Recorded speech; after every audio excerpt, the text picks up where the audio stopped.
Hôm nay mình xin giới thiệu các bạn bộ dụng cụ vô lăng game đua xe tự chế.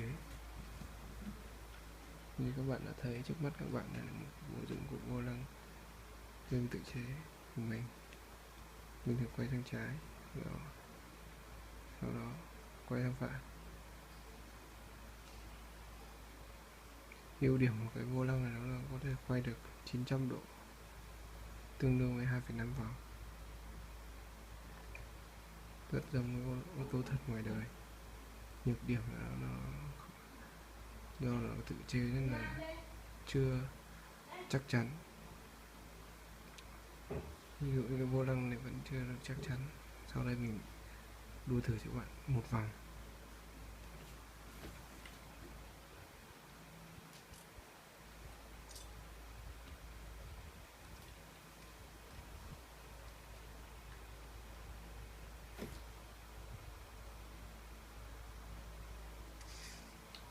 Đập vào xe sao ạ?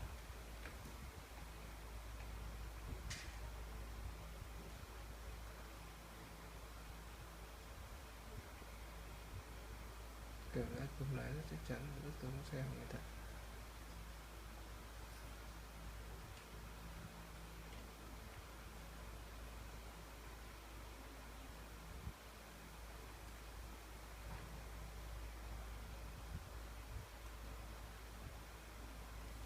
Ngoài ra các bạn có thể sử dụng bộ vô lăng này game Need for Speed.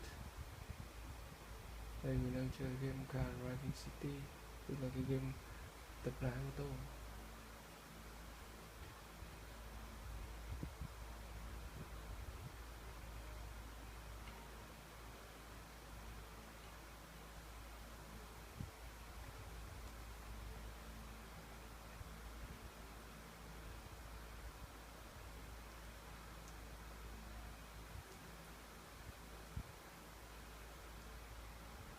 Mình đỗ xe nữa.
Chào các bạn, hẹn gặp lại các bạn trong những video tiếp theo nha.